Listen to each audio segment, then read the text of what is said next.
Ladies and gentlemen, welcome to the Billionaire Lifestyle Podcast. This is your host and commander, Emmett Muckles. You can find the podcast on emmettmuckles.com. That's EMMYTTMUCKLES.com, on iTunes and Stitcher. Now, what I really need for you guys to do is to go to iTunes and Stitcher, leave us a comment, whether you hate it or love it. Just send the energy out. We'll figure it out from there. And rate us with some stars so more people can find out about the Billionaire Lifestyle. Today, I have this wonderful woman with me, and she's going to tell us how to talk and communicate with our consciousness, with that thing that we have separated from because our pineal glands are so crusted over. So please help me to welcome and I'm going to say hello to her, Rachael Archeleaus.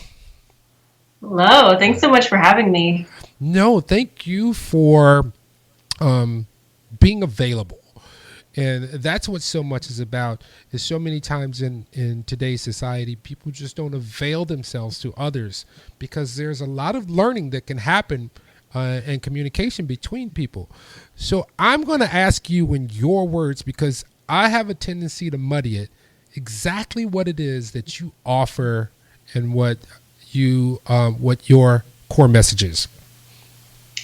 So my core message is that we all have a higher self, which is connected to our intuition. So everybody's familiar with intuition. I just help people be able to listen to that in a more clear way, and also ask questions of your intuition on purpose, as opposed to just waiting for the signs that come to us at random moments. So with that, I'm very familiar with this. Our minds, our bodies, our core beings are so noisy nowadays.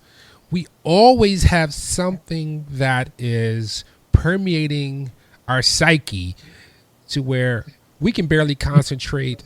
I can barely remember where I left my keys 5 minutes ago because there's so much information. 100 years ago, we had to worry about like 6 things. We had to worry about eating, sleeping safely, not getting eaten, and disease. That was it. And that's less than 6, but there's a couple more. But today we have Facebook, we have our phones, we have our tablets, we have our work, we have our children. How does one, what journey do you take people on so that they can get in tune with that communication? Well, the good news is that everybody can do it differently. So I talk to a lot of people who love meditation, and that's like the obvious one, right? Of clear your mind, get centered, do meditation. And that's wonderful if it works for you, but a lot of people can't start there. And yeah, have you tried it or you're giggling? Yeah, well, It required some time, and I've said this before on the podcast. My meditation started when I was going through a divorce a couple of years ago, because it was weird. That's when I discovered chakras, because I was wondering, it wasn't my heart that was hurt, that was flaring up. It was right below there, and it was telling me something. It was giving me information, and then when I started listening to it, I found out what was happening. And I was like, whoa. So I started looking a little deeper, and it took me a while. I started just trying to get quiet for 5 minutes. And it takes me about 3 minutes to get there. And then I moved up to 8, and then I moved to 12, and then I moved to 18. That's about as much time I can get away from everybody. But it was a progression. It wasn't easy for me to do. So when you meet someone new, how do you ascertain which direction they need to go? Well, my general idea for everybody is intuitive art, and it's something that I teach, and it happens outside of the head and outside of the body. So a lot of people who say they can't clear their minds or they don't know how they're feeling, this is a really good way to just do it all outside of you so that you don't have to pay attention to what's going on inside. And it helps you communicate with your higher self in that way through color, actually. So even though it's called intuitive art, you don't have to know how to draw or anything. It's really just about using color as a language for your higher self to communicate through. So what led you to be able to A, interpret the information, and then B, share it with other people? Because you say you've been in tune with this for a great deal of your life, correct? Yeah, since I was 11. So did it just pop up one day and you're like, what's going on? It actually did. Yeah, it was really, really weird. I was 11 and I was making a birthday present for my mom. And I was just a really creative kid. I love to paint. And so I had one of those like cardboard boxes that you put stuff in. I was decorating the outside of it just with paint, just abstract, kind of probably daydreaming. And it turned out to look like a cross made out of black with different colors of orange in the sides. So it didn't look like any kind of picture you could recognize. But I stared down at it for a second, and this thing popped into my head that said, "Your mom is compartmentalizing her problems." Yeah, I know. And I was 11, and I didn't know what that meant, and I didn't know where the voice came from. And so I went to her and I said, "Mom, look at this painting. Like, this means that you're compartmentalizing your problems." And she looked at me kind of funny, and she said, "Well, yeah, it made sense to her." And it turned out that she was actually going through a lot with my dad, and some trauma from her past had been coming up, and she was trying to keep everything separate to not upset all of us. Yeah. And so that was interesting enough. But I kept painting and I kept getting those messages. And over the next 10 years as a teenager, I realized that all of the colors kept meaning the same thing. And so there was a pattern. So I didn't need that voice anymore to tell me what it meant. I could just look at the colors and see, oh, well, this is white. This means it has to do with my truth. And this is blue. It has to do with healing. And so on. And so in my early 20s, I decided to see if I could help other people find out what their colors meant. And I could, and it turned out that everybody can do this. It's something that we all have in common. It's all a skill. And I now teach it to people all over the world. And so far, no one has not been able to do it. So that's a really good thing. So let me ask you, what's the worst reaction you've gotten to presenting this to someone? Well, what normally happens is somebody will take the free class or a class in person with me, and they do their drawings with their eyes closed.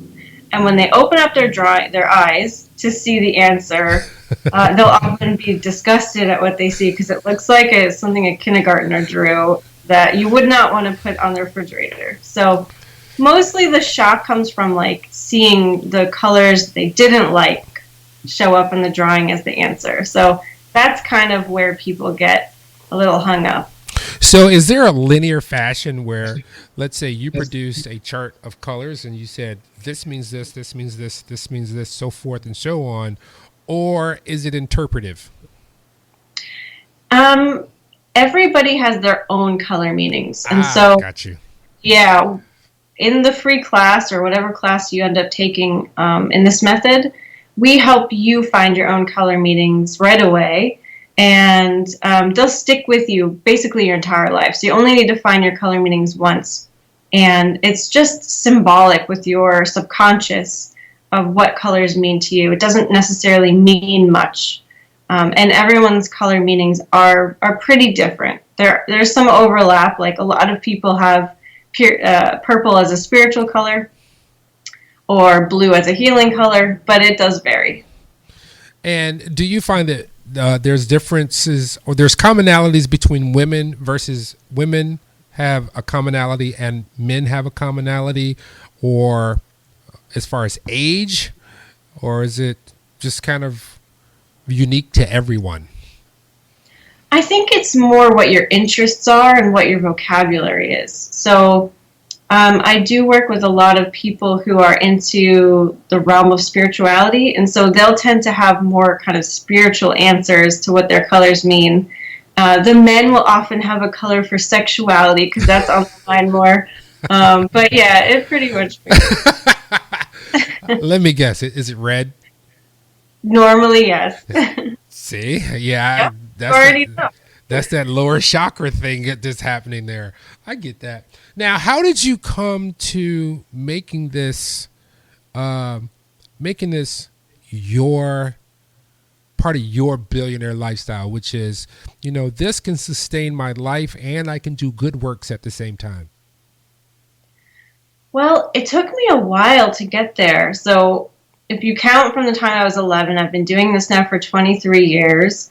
And in my early 20s, I began teaching it. So I've been teaching it for 13 years. And it wasn't until the last 3 that I really made it support my lifestyle and everything that I want to do with my life. So it took a lot of giving myself permission to do the thing that came naturally to me. I'm sure you see that a lot. Yeah. Yeah. So it was a journey for sure.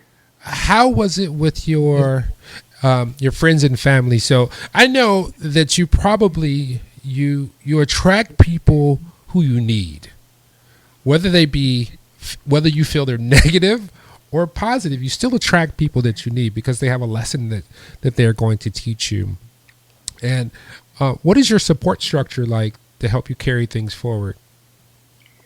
I'm so glad you brought that up because I have an amazing support structure and I wouldn't have been able to create all of this if I didn't. I have a certification program where I teach this to other teachers and they use it all over the world with their clients and teaching classes, and creating that program really took a lot of effort, and I actually attracted a teacher who helped me create it in a way that would really benefit the students and where I could get it accredited and everything. So she basically showed up and taught me for free as part of her beta program for helping people get their methods certified. So I've had a lot of support show up for me. I also have an assistant who helped me create our workbook and does all the technical stuff, like scheduling and follow-up and everything I don't want to do. Yeah, I've got so many people, and they do show up when you need it. So your workbook, is that the Intuitive Arts How to Have a Two-Way Communication with Your Higher Self? Is that the book you're referring to as your workbook, or is that separate? Separate, yeah. So we've got 130-page workbook for the certification course. Okay. And that's different. The book, Intuitive Art, How to Have a Two-Way Conversation with Your Higher Self, is coming out in February, and that's more for the general public of how to do this for themselves, and also some stories of how it's helped me in my life.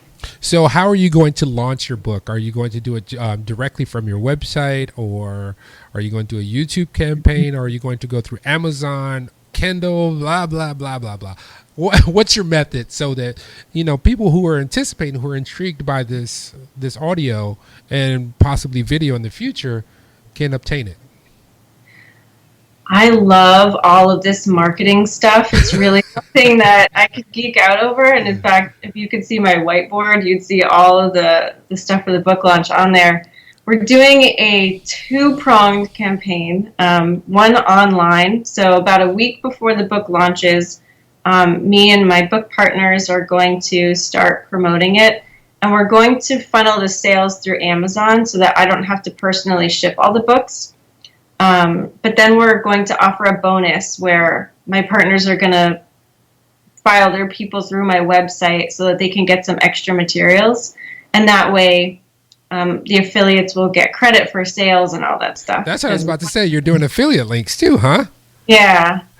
Cool beans, cool beans. So let me ask you something. So your Intuitive Arts, where's that geographically? Is it just in Phoenix? Or are you traveling about? Are you speaking anywhere? Are you talking to groups? Are you doing public appearances? Yeah, I love to travel. And this year I traveled 13 weeks, and last year I traveled 12 weeks, and I just can't wait to do more. I love speaking and doing classes everywhere that I go. And it's mainly online, though. So I don't really have a physical headquarters in Phoenix. My students are all over the world, and most of the classes that people take are online. Okay, very good. Do you work with anything like Udemy or have plans to do anything like that to allow people to take classes? I've looked into Udemy and I haven't taken the plunge into recording a method of my class for them, mostly because I'm not sure if diverting, because you still have to market it, right? Yes. So I still have to spend time marketing that class, whereas it's probably just better for me to market my own free class. Okay. Now, how can people contact you? They can find me at intuitiveart.com or on Facebook, Instagram at Intuitive Art Academy or Rachael Archeleaus. And so you have people that are you have your community that's working with you. And how did that come to be? Was it by osmosis, or were you just like, I need help, and all of a sudden these prairie dog people start popping up like boop, boop? Kind of all the above. I mean, I've been on the scene now for a while and really full time in the online marketing world for 3 years. And so I found people that just resonate with the work I do. Mm-hmm. And some of them wanted to be affiliates, and some are just like happy to keep on doing all the classes that I offer. And I have the certified intuitive artists now who are also really good at spreading the word about intuitive art. And so it kind of just formed organically over the years.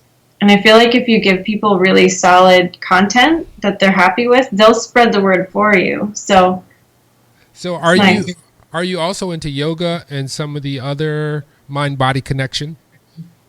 Yeah, I love it all. I don't discriminate. I think any technique you can use to get more centered is great. Now, when you say you're as a founder of Intuitive Arts Academy, what are your plans for 2017? We know that you're going to release the book, but is there any other plans that you have? That's step one, and then step two is going to be in 3, 4, 5, or are you going to just work with this because of it may create such a workload for you? Well, I'm really focusing on doing a lot more local community outreach. So I planned a book tour for March and April, and I'm going to be working with local charities wherever I go to give part of the proceeds of that stop to them. And so it's all about the book, but it's also really about like balancing a lot of work and a lot of work travel with like personal time as well. I think I function best when I'm kind of going, and then I get a total break. So yeah. I'm planning a lot of that in. Are you the same way? Oh, yeah. So, well, I have to be busy. If my mind is not busy, then there's issues in my life. So if I'm there's times where I have to be stagnant because it's just my recuperation period. And when that happens, people's like, hey, let's do this. I'm like, go away. Leave me alone. And usually in those periods, I don't even want to talk to people. I'm just quiet because it's just, but then it kicks back on, and I'm like a cat that you poured gasoline into. It's just like, yeah, me too. It's great. I love being off the grid. I love hiking and disappearing into nature. But then I also really love, being in person with people and touring. So I plan on doing a lot of both and growing my certification and hopefully speaking at some bigger places like the Open Center in New York and Omega in Rhinebeck. And just growing, I think. So what are some of the forums and conferences that you would like to attend? This is that you would say, if I could, here is where I would be. Well, I would love to go to Wanderlust, which is in Canada. I'd love to go to Awesomeness Fest. Really the bigger kind of new agey type audiences would really fit with what I do. Awesome. And what's your Twitter handle? Rachael Archeleaus. And that's spelled Archelaus. Yes. Because it took me a minute to figure out how to exactly say your last name. I know, yeah. I just remind people it rhymes with Amadeus. So Amadeus Archeleaus. Yeah, because I literally broke it down by syllable. Archelaus. Nice. And it works out. And your Facebook is Intuitive Arts Intuitive Art Academy. Academy. So that's Twitter. We have Facebook, YouTube. Yep. You can search Rachael Archeleaus. And Google Plus. I believe Rachael Archeleaus. Well, I'm not on Google Plus as much, so forgive me if the page looks a little empty. Yeah, I understand that total. Is there anything else that you have to offer for the Billionaire Lifestyle audience? Well, we have a free class if you want to talk to your higher self. It's at intuitiveartacademy.com. But I just love the name of your podcast, and I really think that, you don't need to be a billionaire to have the lifestyle. Yeah, you just have to know what you want, right? And that's the whole point, because I learned this. I actually did it. I chased money hard, and I made a lot of money. I wasn't happy. I mean, I was like, all right, now that I've got it, what do I do? Okay, let's spend it. So I had all this stuff. And it's kind of like this old bit that with George Carlin, it's like you make some more money so you can get more stuff. And then when you get more stuff, you got to make some more money so you can get more stuff. And I had stuff. And then like 2008, I started going through transformation. I was like, what am I doing? And then I'm getting simple now. And I realized something. Life is really simple. We make it complex. So I decided to stop making it complex. I started getting rid of those complex people who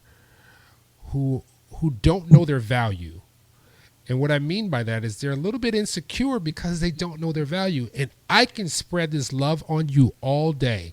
I can be like, let's say you and I are friends, and I can be, Rachel, you're awesome. Man, you're just great. Man, be like, oh my God, I love that haircut on you. And you're like, oh, I don't know. Yeah. Those people, their energy is just so low. You want to bring it up, but I can't do anything for you. And that's one of the things I learned recently too, is about unselfish love, which means, let's say you and I were in a relationship. I have to just love you. I can't expect anything from you. I just have to love you. And with my current wife, that really hit home. Or I'm like, whatever you do, I'm like, whatever you do, I'm still going to love you. I may be disappointed, but I'm still going to love you, because you are offering yourself to me to be able to be loved. And, it's that kind of thing. Well, we know how to contact you on all the media. We know a little bit about the program. Some people probably need some more information, so they're going to contact you. And here's one thing I have to say before I always go.